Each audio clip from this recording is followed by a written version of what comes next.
Yeah, I'll react to that, sure.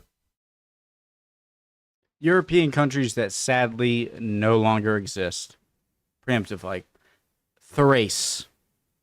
Show me Thrace. That's what I want to hear about. I've seen a evolution of or the history of Europe through a map borders. There was no narration. It just showed like a timeline on the top so you could follow and how it changed. And Thrace lasted for so long, and I was very disappointed when it left. Burgundy, Yugoslavia. Let's go. Polish Lithuania. Europe has a lot of countries, but oh, sorry guys. Original link to the video, top of the description. General knowledge. I freaking love this channel. Let's go. What if Europe has a lot of countries, but what if it had more? What if some of the historical countries that disappeared had stuck around? Sure, some current countries wouldn't exist in the same way, even sometimes being replaced by them, but it would be an interesting scenario. So in this video, we're going to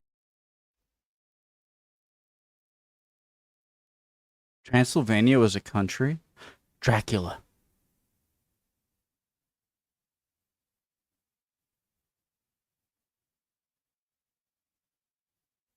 being replaced by them, but it would be an interesting scenario. Stay hydrated, so guys. In this video, we're going to find out about old European countries that sadly no longer exist.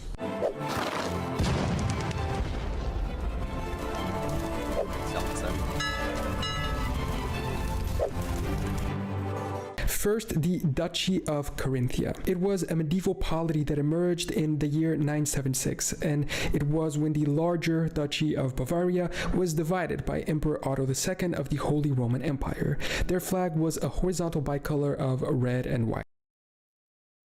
Isn't that the Indonesian flag?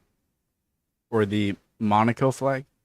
Carinthia became an independent duchy within the empire and remained so until 1335, so it's around 400 years of existence as a de facto country. It was then absorbed by the Habsburg monarchy. The region had been a key cultural and economic bridge between the Germanic world and the Slavic lands to the south, making it a strategically significant place throughout its history. The Carinthian rulers often found themselves in conflict with their powerful neighbors, including Bavaria, Bohemia, and Hungary. However, the duchy remained relatively autonomous, developing its own local traditions, governance, and legal system.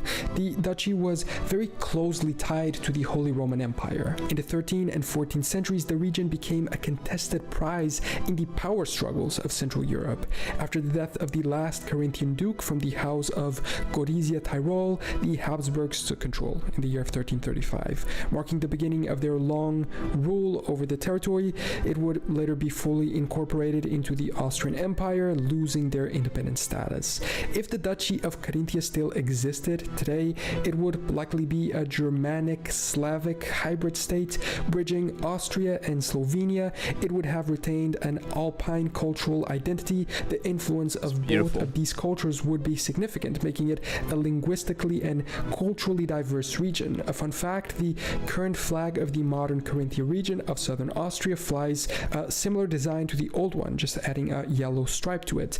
In this scenario, Austria would be much smaller than it currently is, and Slovenia would potentially not even exist, but it could be an interesting scenario. It looks like a little part is. Except for the people that are from these countries, I guess.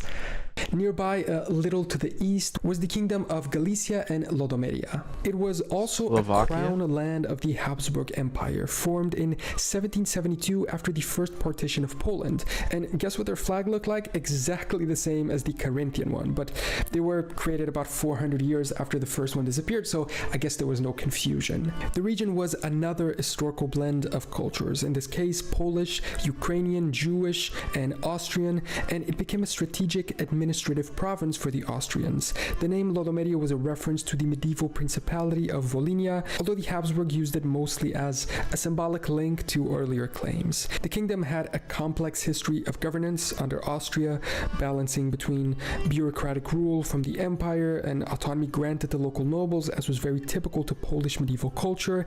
In the mid-19th century, the region experienced political reforms, including the Galician Jesus.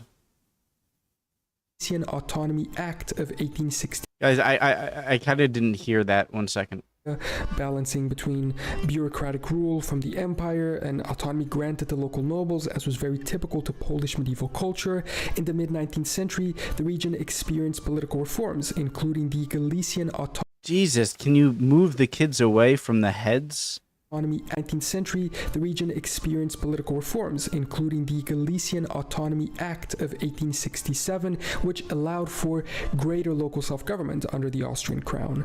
During World War I, it became a major battleground between Austrian and Russian troops, leading to devastation and population displacements, and after the war, it was absorbed into the newly reformed Second Polish Republic. Following World War II, it was further divided. Yeah, I'll react to that, sure. Ukraine. Yeah, I'll react to that. Sure. Sorry, guys. Okay. That was... Nope, stop. That was... I just finished a video and it just finished uploading. I'm sorry. Population displacements, and after the war, it was absorbed into the newly reformed Second Polish Republic. Following World War II, it was further divided between Poland and Soviet Ukraine.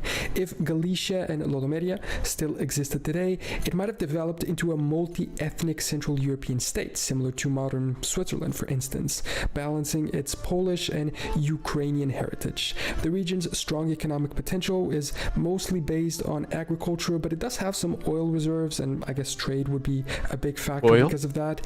It could have made it a prosperous independent nation. The Jewish culture, which was nearly wiped out during World War II, might have continued to flourish, contributing to a rich and diverse society. Who knows, maybe it could have even become a Jewish state within Europe, replacing the need for one to be set up in the Middle East. Continuing in the general area of Central East Europe, we have the Principality of Transylvania. This one finally had a super cool flag. It was a rounded tip rectangular flag in beige with a sort of orange cross on top of which laid a red circle. Inside the circle is a symbol that seems to be a set of 3 teeth of some animal. Their coat of arms was also super cool, with an eagle head at the top and 7 red castle towers on top of green hills. The Principality of Transylvania was a semi-independent polity that played a crucial role in European history from the 16th to 18th century. It was initially part of the Kingdom of Hungary. It then became an autonomous principality under Ottoman suzerainty after the defeat of the Hungarians in the Battle of Mohacs in 1526, and this autonomy allowed it to become a center of religious tolerance, hosting Hungarian Protestants, Orthodox Romanians, and a significant Saxon German population. The principality became known for this unique multi-ethnic and multi-religious character, where the Uniu Trinium Nationum, the agreement between Hungarians, Saxons, and Zekelis, governed much of Does that mean like the Union of Three Nations? the agreement between Hungarians, Saxons, and Zekelis governed much of the region. Maybe the 3 teeth on the national flag represent these 3 people, but I'm not sure. Despite its nominal submission to the Ottomans, Transylvania often acted independently and sometimes allied with other European powers against Habsburg or even Ottoman forces themselves. However, by the late 17th century, again, Habsburgs took over, leading to the gradual integration into the Austrian Empire. Had the principality survived as a separate entity, it would likely be yet another diverse Central European nation with a strong Hungarian, Romanian, and even German cultural influence. The strategic location in the Carpathians would make it a key regional player. It would also solve the border dispute between Hungary and Romania today. Maybe the 2 of them would be friends, trying to take over the 3rd country together. Yeah, exactly. Exactly. I was about to say, well, then they just get mad at this country, so. Maybe the 2 of them would be friends, trying to take over the 3rd country together instead. Finally, moving out of this region a little, we have the Kingdom of Majorca in the Mediterranean. It was short-lived, but culturally significant. It existed between 1231 and 1344, created by King James I of Aragon, who, after conquering the Balearic Islands from the Moors, decided to grant them as a separate I'm so thirsty, I'm missing things. Majorca in the Mediterranean. It was short-lived, but culturally significant. It existed between 1231 and 1344, created by King James I of Aragon, who, after conquering the Balearic Islands from the Moors, decided to grant them as a separate inheritance to his younger son, James II. The kingdom included not only the Balearic Islands, but also territories in present-day southern France. This division of the Aragonese crown led to tensions between Majorca and the mainland, as the ruling family and Aragon sought I love that flag. Spain knows how to make flags. They're so good. Tensions between Majorca and the mainland as the ruling family and Awesome, too Aragon much. sought to reclaim these lands. Despite the small size, it became a center of Mediterranean trade and culture, benefiting from a strategic position between Spain, Italy, and North Africa. The Majorcan economy thrived on, of course, maritime commerce, and the kingdom was home to some of the most skilled cartographers and shipbuilders of. What is that map?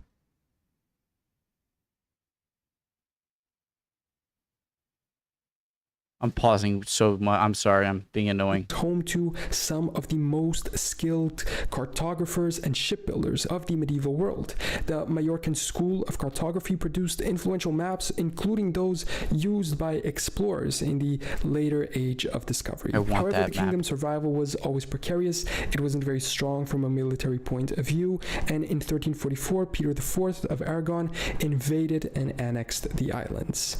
If the kingdom had survived, it might have developed into a Mediterranean microstate similar to Andorra or Monaco, but with a strong naval tradition and a distinct cultural identity. The Balearic Islands, instead of being an autonomous community of Spain, could have become a small independent kingdom thriving on tourism and trade. And now, going back to the mainland, we have the very temporary but very interesting German kingdom of Westphalia. It was an artificial Napoleonic creation that existed between 1807 and 1813. Yeah, I think of the Treaty of Westphalia as a client state of the French Empire. Actually, a video about all of these fictional states or temporary states created by Napoleon across Europe might make for an interesting video, so let me know if you're interested in seeing that. Me. This one was carved out of former Prussian and Hanoverian lands in northwest Germany. It was ruled by Jérôme Bonaparte, the younger brother of Napoleon. It was a part of his grand plan to restructure Germany under French influence. Westphalia was crucial to Napoleon's war efforts, providing both troops and resources for the Grande Armée. It is a very rich region in resources and industry, I think even at the time, and despite its modernizing reforms, the state remained deeply unpopular as taxation and conscription for Napoleon's wars drained the local economy and manpower. The kingdom collapsed in 1813 following Napoleon's defeat, and its territories were then returned to Prussia and other German states during the Congress of Vienna in 18. I thought Jerome was the leader of Spain, but that's Joseph. Returned to Prussia and other German states during the Congress of Vienna in 1815.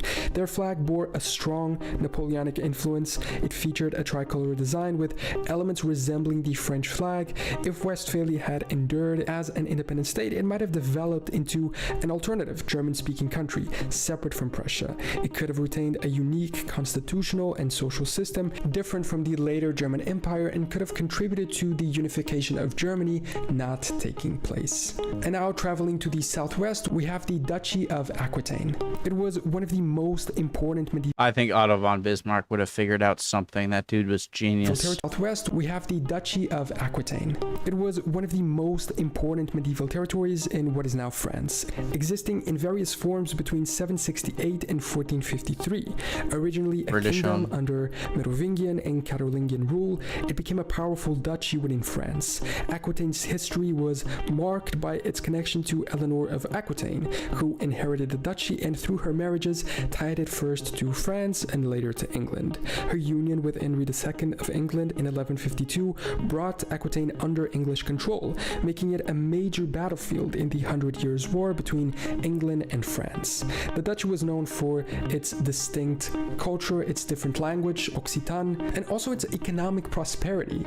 Its wine So it was kind of similar to like how Brittany was. culture, its different language, Occitan, and also its economic prosperity. Its wine trade flourished under English rule, establishing Bordeaux as a major European port. However, its position between two competing crowns led to centuries of conflict. The decisive victory of Charles VII of France at the Battle of Castillon in 1453 marked the end of English rule in the region and the duchy's full absorption into the French kingdom. The flag I always wondered what, Charles sounds like a very English name to me, but then I've heard it has German roots, it has French roots, and so I'm guessing the true origin of Charles was French. Flag and coat of arms of Aquitaine featured a golden lion on a red field. If it had remained independent, it could have developed into a separate Occitan-speaking nation, possibly akin to Catalonia within Spain, but independent, maintaining a distinct regional identity rather than being fully absorbed by France, with Bordeaux potentially being their capital city. And continuing to move to the southwest, we have the very old but very relevant kingdom of the Suebi in the west part of the Iberian Peninsula. It was one of the first post-Roman kingdoms established in Western Europe, lasting from 409 to 580. Oh my god. Is this where Portuguese as a language started? I've always wondered why Portuguese and Spanish differ if they're on this isolated peninsula from the Ardennes, and then just on a peninsula. Is this where the language... When did Portuguese and Spanish separate? In the northwest of the Iberian Peninsula, where modern Portugal and Galicia are. It was founded by the Suebi, a Germanic people who migrated into Roman Hispania during the fall of the Western Roman Empire. And like the Visigoths, who initially settled further east, the Suebi established a stable kingdom with what is now Braga in Portugal as their capital. Is this where the difference is? Am I solved? Eventually, they came to expand their control to about a third of the Iberian Peninsula. Oh my god, this has to be the answer that I've been looking for 2 years now. In the west, the Suebi were relatively isolated from the conflicts of the Mediterranean world and managed to maintain independence longer than many other Germanic kingdoms. However, in the late 6th century, the expansionist Visigoth kingdom saw them as an obstacle to unifying the Iberian Peninsula, and so in 585 AD, they were conquered, ending their independence and being incorporated into Visigothic Hispania. Had the kingdom survived, it might have formed an early medieval Portuguese state. Rather than Portugal emerging centuries later, this could have significantly altered the history of the Iberian. This also seems like a map of the extent of where the Umayyads were able to conquer, like right up into here. Hispania. Had the kingdom survived, it might have formed an early medieval Portuguese state. Rather than Portugal emerging centuries later, this could have significantly altered the history of the Iberian Peninsula. And moving from all the way west. Wait, am I stupid? Was that prior? West to all the way east of the continent of Europe, we have a Greek predecessor state, the Despotate of Epirus. It was one of the Byzantine successor states that emerged after the Fourth Crusade in 1204, and it was located in what is now northwest Greece and southern Albania. It was known for a fierce resistance against both Latin Crusaders and the expanding Second Bulgarian Empire. However, their existence was short-lived. They suffered What was his name? Basil II? A crushing defeat against the Bulgarians at the Battle of Klokotnitsa in 1230, and the weakened despotate later fell under the influence of many other regional empires. Basil II. Their symbol was the double-headed eagle, a common Byzantine emblem, signifying their claim to imperial legitimacy. If they had remained independent, it might have evolved into a small Greek Orthodox kingdom, later evolving into a similar country to what modern Greece is, possibly influencing the balance of power between Ottoman, Venetian, and other Byzantine successor states in the Balkans. Today, it remains a historical and cultural region in Greece and Albania, but an independent state could have led to a very different modern Balkan map and stronger ties to Byzantine heritage in a modern Greek state. Love that map. And it's really like we're going to all corners map flag of the European continent, because now we're going to the northeast to take a look at the Teutonic state. The Teutonic Order state existed from 1230 to 1525. It covered parts of modern Poland, Lithuania, and what is now Russian Kaliningrad. Originally founded as a Christian military order, the Teutonic Knights were actually invited by the Polish Duke Konrad I of Mazovia to help convert and conquer the pagan Prussian tribes. They established their own independent state, expanding aggressively in the Baltic region through a campaign known as the Northern Crusades. For centuries, they ruled the region as a militant religious state. Were they part of that league that I'm forgetting, that kind of trading league in the southern Baltic coast. Going to war with many of their neighbors like the Grand Duchy of Lithuania and even Poland itself. The order's defeat at the Battle of Grunwald in 1410 against the Polish and Lithuanians marked the beginning of their decline. By 1525, they converted to Lutheranism, secularized, and formed the Duchy of Prussia, initially under Polish suzerainty. Their flag, a white banner with a black cross, a symbol that remains associated with the order to this day. If they had continued to exist, it might have evolved into a fourth Baltic nation. This one Hanseatic League, sorry. If they had continued to exist, it might have evolved into a fourth Baltic nation, this one Germanic in their culture. In its geopolitical position, its presence would have significantly altered the balance of power in Eastern Europe, possibly preventing the rise of an independent Prussia and the unification of Germany as we know it. Although, I guess one can argue that they did continue to exist through Prussia and then went on to become independent again and unified Germany. So I guess this one is a little bit up for debate. And to finish the video, the northwest corner, going all the way to what is now Scotland and Ireland, to take a look at the old nation of Dal Riata. It was an ancient Gaelic kingdom that existed between the 5th and 9th centuries, straddling the western coast of Scotland and northeastern Ireland. Dal Riata was home to the Scotti, a Gaelic-speaking people who eventually gave Scotland its name. The kingdom engaged in frequent conflicts and alliances with the Picts, the native inhabitants of northern Scotland, as well as the Angles of Northumbria. Over time, their influence expanded, particularly under a specific leader, Kenneth MacAlpin, who is credited with uniting the Picts and Scots in the 9th century, forming the early kingdom of Alba, a precursor to modern Scotland. This merger with the Pictish kingdom ultimately ended Dal Riata as a separate entity, but its Gaelic culture and language remained dominant in the newly emerging Scottish identity, allowing us to understand how it was essentially the first predecessor of Scotland. So those are some European countries that sadly no longer exist, at least in their initial form. Which other disappearing countries do you know of that you find interesting? Let me know in the comments. Thank you so much for watching this video. Wasn't Burgundy kind of its own thing? Remember to subscribe if you want to catch future ones, and tell a friend about the channel. I have a goal of reaching 1 million subscribers, and so if everybody watching tells one friend to subscribe as well, we're gonna be very close to that. Anyone who's watching this, subscribe, please. So if you can help out, I would appreciate it. If not, that's totally fine. Either way, I will see you next time for more general knowledge. He just seems like such a nice guy, and he has a great channel, Voice Crack, and he deserves to reach 1 million. Yeah, I was expecting something like Burgundy coming up. Also, some Greek states in what is now the Mediterranean coast of Spain, and another thing over here. The most exciting thing I learned about this video is about the Iberian Peninsula, where I'm wondering if the identity of Portugal is separating from a more, what later became Spanish identity started. So, love y'all. Would appreciate any comments down below, any interest in my questions, any comments at all. If I said something you disagree with, call me out. Call my dumbass out.